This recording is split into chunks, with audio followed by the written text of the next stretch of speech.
You're watching the number one podcast in the whole entire YouTube wrestling community, and I'm one of your hosts, Juanzo.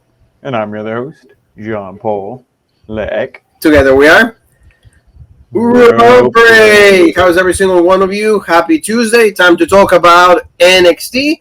And, a lot of good things came out of the show. The mood of the show was actually really tense because everything that happened on Friday, they said that everybody's really afraid of losing their jobs. There's a lot of tension. Shawn Michaels, Triple H, everybody really concerned and really disappointed of the new direction that is going to happen on NXT. But despite that, I think the show came out of probably a 6-7 because at the end we kind of NXT UK should have been a lot better. We had the same actors, but it didn't come out that great. But Paul, what do you think overall?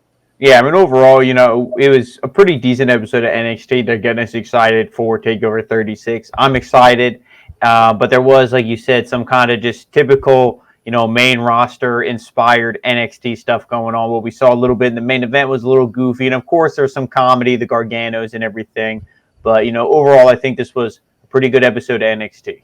Exactly. So, family, thank you so very much for being with us one more time. Don't forget to please subscribe, hit the bell for notifications for all the videos, and also, just give a like so that the videos keep going up. Don't forget, Jean-Paul covered every single thing of Monday Night Raw.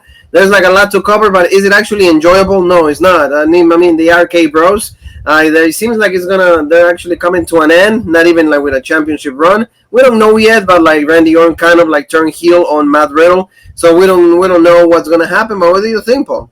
Yeah, that's the whole thing. That could just be that's Randy just being Randy, and they're still going to be together.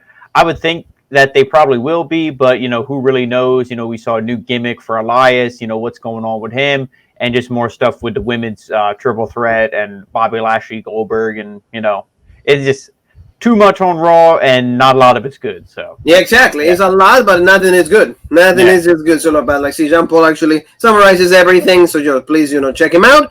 So, let's start with the opening of the show, and that was Sheree against Dakota Kai. Originally, it was supposed to be Ember Moon, but Ember Moon was not clear yet to wrestle, so they had to replace it with Dakota Kai. And when I saw that change made, I was like, okay, then that means Sheree's streak is going to come to an end because Dakota Kai is challenging Raquel Gonzalez at TakeOver 36, so she will not be losing unless there was some interference by Raquel, but we didn't see that. Yeah, and that's exactly the exact same thought process I had.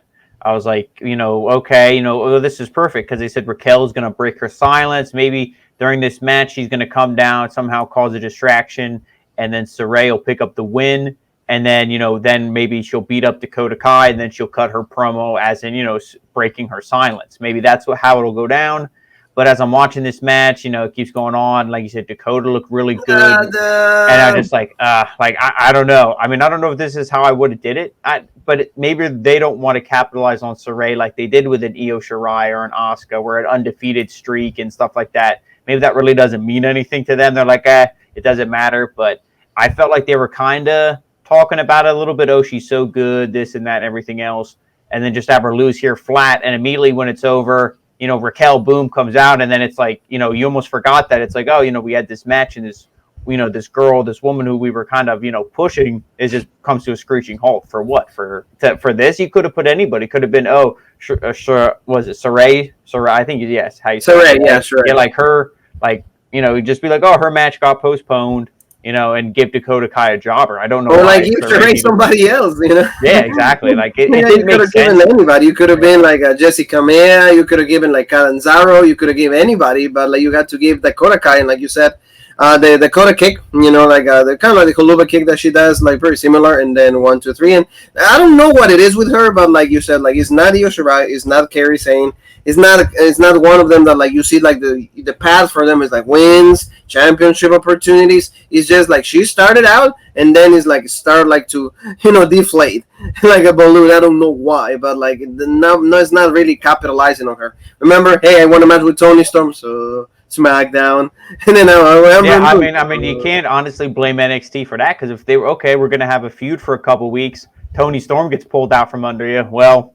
Okay, now what do we do? Exactly. It's so, yeah. And there's nothing that you can do if there's no consistency with the guys that you have on hand. Every plan that you have is no, you got to keep scrapping them.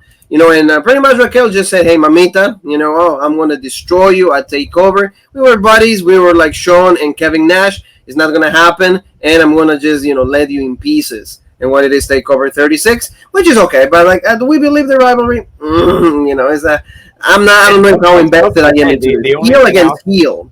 Yeah, the only thing I'll say about it is Raquel going to go to the main roster? Because if she is, then she's probably going to lose it. If not, then this will probably just be a big feud for her, and she'll retain. But it's really tough to say. This one I'm still kind of 50-50 on, to be honest. Yeah, and we need Frankie. I will say, like, another one that, like, again, the path for NXT, like, the storylines, the creative process that is going on, is, like, it's very inconsistent. It's not clear. I don't know. Well, there's a lot of speculations. There's a lot of uncertainty when it comes to NXT. So that's why it's showing in the show at times. Like you said, comedy skits with like Johnny Gargano, Candice, and also like Dexter Lumis. He didn't win. He actually lost, but yet he still got a date with like also with Indy Hartwell. He comes out. So like Gargano is just playing like the dad here. Like the best line, like you said, is like, oh, like you got to see Indy kind of like just like getting ready, putting some makeup on, and he's like, make sure you wear protection. She's like, make sure you have protection. And she's like, protection? I was a former tag champ. I don't need protection. And Candice is like, oh my god, like, oh god. Yeah, and at least Dexter doesn't talk, so there will be no moaning there. You know what I mean? Like, there's not gonna be nothing. Yeah, can you imagine? She looks up and just sees that face. Go to the face. Let's see it again. No, yeah. So that's what I mean. So like, and they went on a date. Yeah, there you go. And Gargano's like, so make sure you bring her home by 10 o'clock. Don't be doing funny business here. So it's pretty much, don't be having too legitness there. Don't be having too much fun there. But I mean, funny skit is absolutely, yeah. I mean, the Garganos, if that's what they're meant for, Austin Theory actually, I think, is going to move him to the main roster. He was actually backstage yesterday on Monday Night Raw, so at least I think he's out of like this stupid storyline, so that's fine. We got to see Ilja Dragunov. We're actually used to see him on NXT UK. One of the most legit guys, one of the most serious guys that like this company has right now, because like there's not a lot of guys left. But like he has a really good promo. He says he's in America because he wants to dethrone Walter. He's going to do everything it takes. He's going to take Pain, the definition of Pain, to another level. Pete Dunne shows up. They had a really nice stare down. Pete Dunne just said, hey, everything that you guys have at NXT UK is because of me. I carry that brand for like almost 2 years. Everything that I did, I put like Europe wrestling on the map, right here in America. So really nice stare down. And they said they're going to have a match. So what did you think? I like this. I was actually really happy to see these two guys going at it. Yeah, this was really good, and I love just both guys' promos, how, like you said, Pete Dunne pretty much said he paved the way, for guys like Dragunov. If it wasn't for them, if it wasn't for him, they wouldn't even have a chance over here. And, Dragunov said, like, no, you didn't pave no path for me, I did it my own. And it was just, their interactions are good. And you really want to see this matchup because it's two legit guys. It's not just guys cutting a promo at each other and you're like, oh, okay, whatever. No, this was like, you want to see it. You're getting excited. And you're thinking, okay, like it's going to be a main event, right? Like this was the segment where I'm like, give me the main event before the show, because technically, you should promote what the main event is before the show. But this was one of them where I was fine. I was like, make this the main event because it's something legit that we actually want to see. Yeah, no, exactly. And, we haven't seen these guys. We don't see them often. So the fact that they were main eventing it, actually, okay, yeah, good. Yeah, maybe Vince has better ideas than the guy with the 3 H's. So, maybe. We'll see. I don't think this is Vince. I don't know. I don't even know who Dragunov is yet. He was like, who's that guy? He's not good. Yeah, fine. And tomorrow, the Dragunov release. That's what's happening in the WWE. So, we're going to go to, like, LA Knight and Cameron Grimes. They still have, like, the same storyline as the Butler. Like, LA Knight likes to humiliate, put him down, like, show him that he's a piece of crap, like, he doesn't give a damn about Cameron Grimes. He has a match against Andrew Chase. He also was part of the breakout tournament. So, like, it was, like, 2 seconds? Because he did, like, the face first and done. So, pretty much that was what it was. But the main story here is, like, more humiliation, more, just like putting like his personality down for Cameron Grimes. But money happens, and he comes out and he just says, hey, what, why are you bullshit? Can you be legit one more time? And it seemed like he didn't know what to say. Like his promo, he's like, oh, Cameron, You can be more than this. And then everyone's like, It, like you see the delay, like that 10-second delay is like a kind of like, where's the line? Or like, feed me the line. It's like, oh, you can be better than this. And then LA Knight's like, car shield. He's like, oh, okay, legit. Oh, yeah, exactly. So, and then it kind of like LA Knight was trying to interrupt, and he's like, hey, shut up. It's like, I'm not talking to you. It's like, all of that. So, in the end, like, they got to make a match. They said, why don't we have a match at NXT TakeOver 36 for the $1 million championship? And if I win, then Ted DiBiase becomes my butler also. So, this is going to be for Cameron Grimes, finally. I mean, they dragged this feud for like, what, 2 months, 3 months? It's fine. I mean, it sucks that LA Knight doesn't have like enough credibility in this brand to actually be a heel and go for like the NXT Championship or like the North American. But I mean, we got what we got. I think Cameron Grimes is going to be a good baby face. So, I don't know. Yeah, I mean, who knows? Maybe and it won't be a blessing unless he's used legit, but maybe the right people already saw LA Knight in NXT and they're like, hey, this guy is so legit. Like, look at him. He has a body. He can talk. He knows how to wrestle. Let's put him on Raw. Let's put him on SmackDown. Maybe they're like, okay, get this bullshit. He might not even have an opportunity. He might be getting called up. I don't really know. I mean, LA Knight is so legit because he saved this. This was on fire. This with DiBiase and Grimes, and then he came in. He stepped it up. He's like, you know what? I'm sick of this bullshit. I already beat you twice. I can beat you a third time. TakeOver 36. And like you said, he stepped it up. He made it legit. But unfortunately, he's probably going to lose. And like you said, it's like, I feel like if Ted, just the lines is like memorizing. It's like, so I'm not doing that. I'm done. So like you said, like it was a line, like a 10-20 second pause. Okay. I mean, Ted is like on the older side, so we're not gonna, kind of like say anything. But you said, I'm excited about this just because the match is gonna be good. I'm thinking Cameron Grimes is gonna win it. Like you said, maybe LA Knight in the main roster is going to actually, he can elevate any company, any brand, anything. Oh, so yeah. That's good. So Paul, tell me a little bit about Gigi Dolan. She got a promo. She wants to like be on her own. Remember the days of AEW, like she's a Darby Allin's ex-wife. But it's not the point. That's not the main thing here. It's like at least she's trying to get an opportunity, and she knows that there's a lot of girls that are being fired, unfortunately. Some of them will be called up. So she's trying to make a name for herself. So she actually got a match, and she fought Amari Miller. So it was also like pretty quick, and the finisher, like she did a nice move, like a kind of like a swinging net breaker. It was like she had her in like an abdominal stretch, but then instead of just being a submission, she like quick slammed her on like the back of her head and her neck. Obviously, or like it was like the shoulders, neck. She didn't obviously like smash her head in the mat or anything, but it's devastating looking finisher. I mean, this was good. They got to get new women over. Because we've seen the same people. It's like, who are we going to see? It's how many times are you going to see, Ember Moon or this person or that person? I mean, yeah, we said Frankie Monet, but, maybe because we saw her and Mandy Rose having some interactions. And then after this match, Mandy Rose tweeted, oh, I'm glad, Gigi listened to what I told her. So it's like, oh, okay, maybe, so maybe this will be a feud because we saw, Gigi was cutting all the heads off the roses, saying a lot of people. So maybe, she's going to be feuding with Frankie. And there's also rumors that Frankie's getting called up to Monday Night Raw, be with John Morrison. So who the hell knows? Exactly. So like 2 months, not even a championship match. You're going up. Yeah, that's fine. We're going to, fast track you. That's fine. I mean, honestly, they signed Morrison and he went to Raw right away or SmackDown, whatever it was. Yeah, it was. You could have did the same thing with her. She's been wrestling for years and years. She's good promo, but you know what I mean. She didn't need NXT. Oh yeah, no. But I mean, I probably like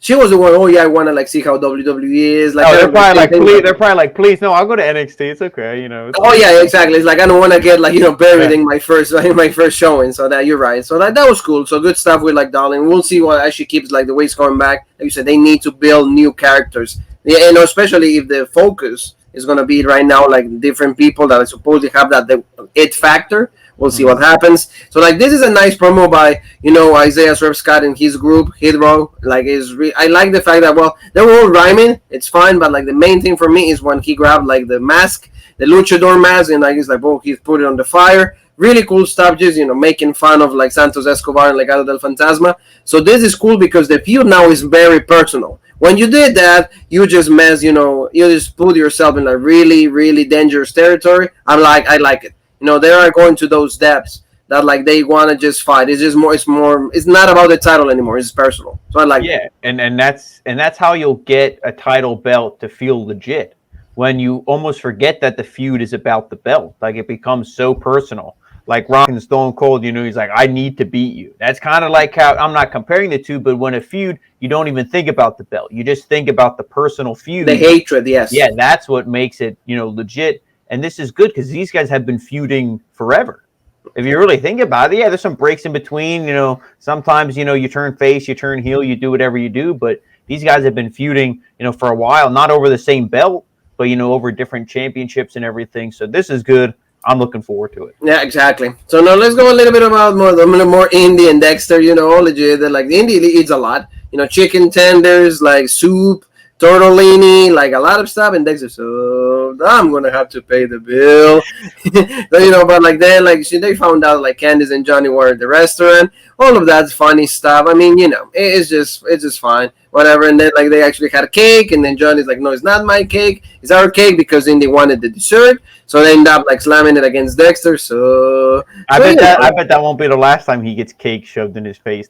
Oh well, I mean, but the other cake will be fun, and there will be much sweeter. Yeah, much sweeter and better, for him. So hey, good for Dexter. Yeah, he's in a good spot in his life. Reminds us of Otis. There you go, good stuff. Like, so we're gonna continue. We have more segments with them, but like this was actually really good, despite the fact that like we mentioned is like really like the trilogy, like you mentioned, Paul, it needed to be a little bit more separated. It needed to be like extended periods of time between these matches, and they're doing it in probably 3 months that we've seen this match. So this is going to be the last time. They call it Saga Trilogy, same thing. So they have this face-to-face and pretty good stuff. Like, here, like Adam Cole goes over and says, like, I've been carrying you for like 13 years. Everything that I know I taught you. You are as good as because it's me.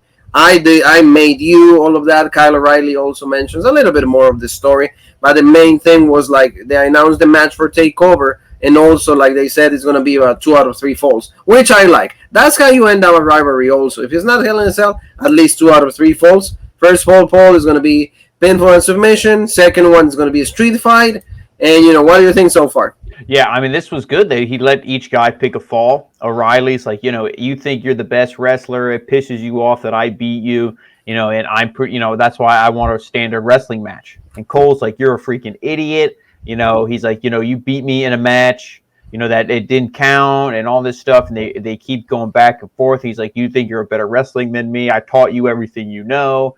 And he's like, and you better believe that this next fight, so I can beat you and everyone will know without a shadow of a doubt, the second fight is going to be a street fight. That's pretty much like the match he lost. It was unsanctioned, but, kind of like the same thing. Yeah. And, so then, they start going at it, and eventually, like, they come to blows, and it's like, oh, man, because like we said, if there was a third fall, Regal was going to decide, and then Cole said Regal's not going to decide because there's not going to be a third fall. I'm going to win the first 2 and done. 2-0. And they start going at it, and then Regal, and I love when he screams, like, that voice. I think that just commands, like, respect. Regal's just so badass, but he pretty much says it'll be in a steel cage, and I'm like, a steel cage? No, I'm going to be honest with you. I don't know what you were thinking, but I'm like, if he would have said loser leaves town, I would have been like, AEW. Done. Oh yeah. Yeah. I would much rather, a steel cage for me, like the days of like when steel cage used to excite me are way gone. That's what I mean with steel cage. I'm like, that should almost been, for me, I'd rather like the steel cage to be the full one. Unless if he would have said the fight pit, I would have been like, okay, because we don't see that too often. That's kind of like, okay, let's see what's going on here. But, I mean, he said a steel cage. We'll see. But see, these guys are so legit. They might make you believe like a steel cage is legit now. Yeah, they might use the cage accordingly, and then that way you actually retake that, like, the belief that like the steel cage is actually a really dangerous match. So yeah, I agree. And of course, for the ones that don't know, it's not going to end up 2-0. They're going to go to the third fall. Because the fact that they announced there's going to be a third fall, it's going to be a third fall. It's going to be three pins. Exactly. If they would have said, "Oh, Regal will announce it at the pay-per-view if it comes to it," then it's like, "Oh, maybe there's a chance," but no. And all of those matches that I've seen, it always goes to the third fall, so it's going to go. Probably, like the standard match, like the pinfall, it's going to be like 2 seconds. Then the next is going to be like 5 minutes, and the other one's going to be a whole half hour. That's how they're going to do it. But legit promo by them is good. And like I said, we're going to have this at TakeOver 36. Like you said, Paul, I think that like they're going to go all the way when it comes to this because they have like a really loaded card. It seems to me that's going to be the end for like a lot of things. Adam Cole, like pretty much main roster. A lot of guys, like you said, main roster. So it's gonna be like the swan song for everybody.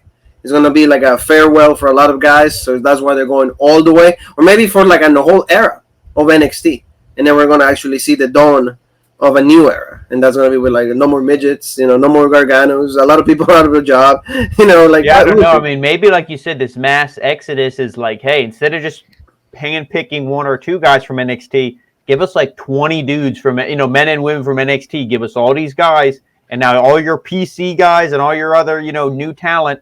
That's gonna be your show. Yes, where it almost becomes like a developmental more than like a third brand. Like that's what you're saying is what actually the mentality of Vince McMahon is like. Okay, this is gonna be just like the developmental. It's like we're gonna go to what NXT used to be when it first started. Yeah. Triple H is like, so 10 years and I busted my ass, and Nick Gage is gonna Sean. You can still do the takeovers and still do that stuff, but it might not be where you can hold on to the Ciampas and the O'Reillys and the Coles for 6-7 years. It might be okay. They have a year, 2 years. Okay, now they're Raw and SmackDown. We'll see what happens. But like that was a good, really cool promo. Also, like Timothy Thatcher, he's gonna go against Rich Holland. So like Ciampa was stuck in the whole promo, saying Rich Holland, like Oney Lorcan, we're gonna kick your asses, all of that, and it's like he was more mentioning he was actually aiming at Rich Holland, but like then at the end, instead of him getting the match, like Thatcher goes like, actually I won the match against Rich Holland. He mentioned something like that,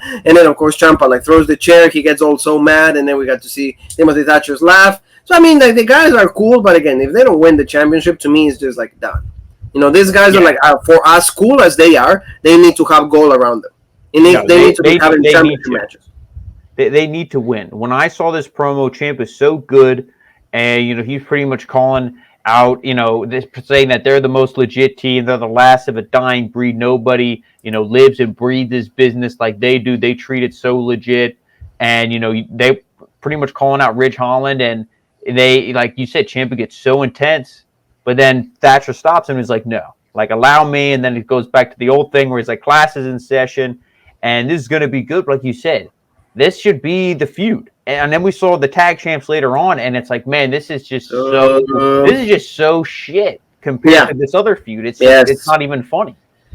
I don't know whose fault is it. I don't know if it is MSK. I don't know if it is Imperium. No, it's because MSK didn't stand a chance. No offense to Impact, anybody else, but your Ciampa is so legit, especially in the promos, everything. These guys didn't stand a chance. That's like saying, cut a promo against Tommaso Ciampa. They're going to walk out crying. You know what I mean? It's like there's no, there's no chance. So no, it's true, and that's the main issue. Like it's so hard to believe that these guys are the champs when we have these other two that like accentuate, like they personify everything that wrestling is. Especially Ciampa with the promo work and everything that he says, and then Thatcher is like more like classes in session, like little things like that, lines like that completely get you over. And these guys don't have anything. And, they're going to be firing Imperium and all of that. We're going to go through, like, the card for next week in just a little bit.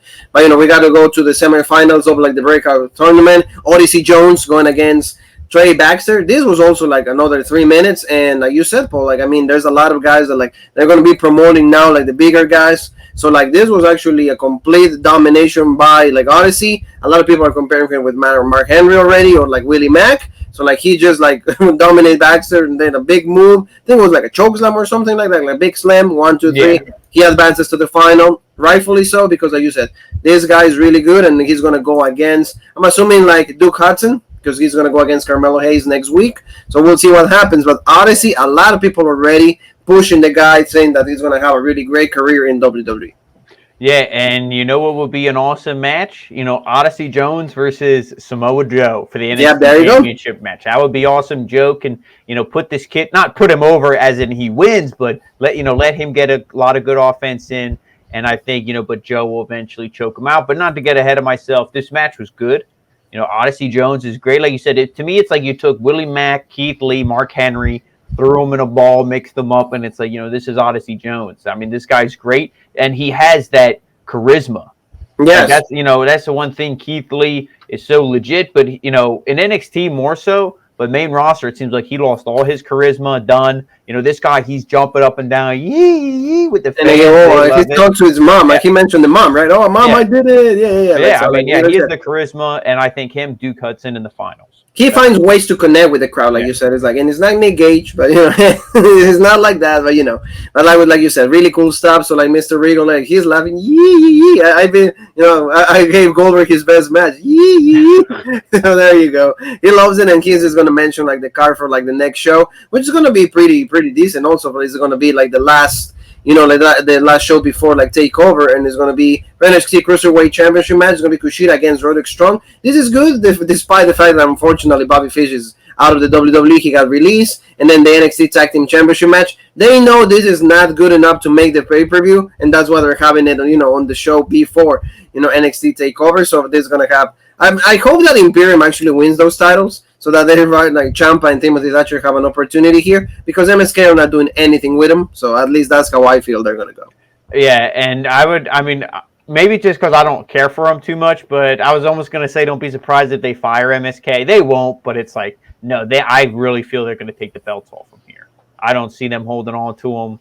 They're doing nothing with them. This tag division feels dead. They even said it in their little promo about the tag division being dead. It's like, yeah, but that starts at the top. That starts with the champs. Oh yeah, exactly. You need to like make them look serious from the beginning. And like I said, they started out hot, but after that, another one, and it never picked up. It never did. Mm-hmm. But what do you think about this video package between Kross and Joe? Really good, accentuating everything, the rivalry. Why this situation happened? Why are we actually going to see this match for the NXT Championship? So this was good. I enjoy this because like animosity between the two of them, and pretty much Karrion Kross saying, "Hey, Samoa Joe is very similar like me. Don't fool yourselves. He likes to put people likes the people to sleep. He loves to hurt people like me." So he said, "Don't believe that like he's all nice and he's all good, and the fact that he's back, I'm just gonna put him down for good." So yeah, good, really good promo between them. Yeah, I really enjoyed this. This is probably the match I'm looking forward to. Not as much as Dragunov and Walter, but this is definitely the second place match that I want to see. This is legit, and I really don't see Kross retaining because everything with him on Raw, I feel like, that's just, and they're not even mentioning the NXT title when he goes up there. They're not even like, oh, the NXT champion, no, it's just like, yeah, it's just, done. Yeah, so it's like, I feel like he's going to drop the belt, and, Joe is the perfect guy, and, he's legit, and this kind of, I think it's Triple H's way to maybe like, hey, sorry you got fired a little, a couple months ago, here's the belt and everything. But, no, I mean, this is good. I'm really excited because both these guys, again, like we talked about Walter and Dragunov, and Pete Dunne and Dragunov, both these guys are legit. So yeah, no, and they made it feel serious. They made him look like there's animosity between the two of them. So that was good. This is just like the filler. Dre Maverick going against Boa, TM Shaw, and all of that. It was quick. We got to see Mae Yim once again using the Miz. I never brushed my teeth. Here you go, boom. Boa gets the win. Yeah, whatever. I mean, I would much rather not see this, and you give me those 10 minutes, and we end the show at 10 p.m. rather than 10:10. I mean, the overrun, the Olympics are over. There's other things in life. Why can't we just save 10 minutes? Spare 10 minutes for us so we can actually get the video up even faster. No, thank you, Triple H. Hey, maybe with Vince. I have faith in Vince. We trust. No, we don't trust the guy, but like at least it's going to be different. So we'll see what happens. But Paul, Ilja Dragunov and Pete Dunne. I want to let you talk about this because this was actually a really, really good match. The end, not too good, but like at least we got to see interaction between NXT UK guys here. Yeah, this was great. They gave this match a long time, like at least 20 some minutes.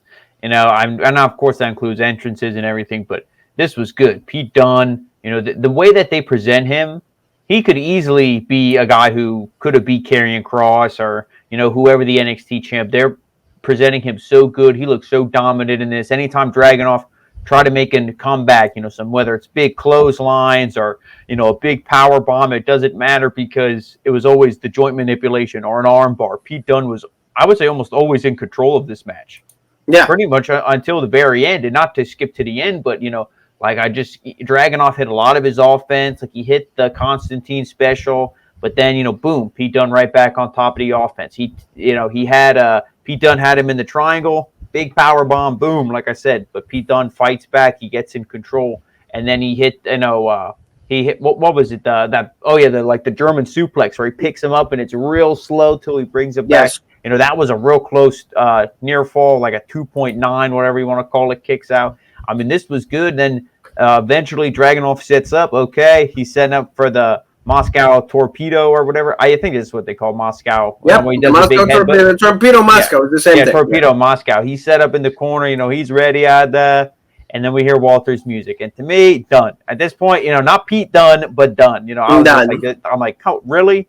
Because this is clear. They wouldn't do this. This is Vince McMahon, WWE main roster light booking. You wouldn't see this on NXT UK. Walter would come out after the match. Yeah, you let the match clean. Yes. Yeah, and then you see, Dragunov, like the dumb baby face. He's looking, but it wasn't like Pete Dunne, punched him in the face, Oblivion, our bitter end, not Oblivion. He tried. Yeah, 1, 2, 3, and then, but no. Dragunov starts making his comeback. You think, okay, he's going to win. Nope, then he gets caught, then he gets pinned. It should have just been he got the bitter end right away, because the fact that the distraction didn't immediately lead to him getting pinned, it made Dragunov look bad.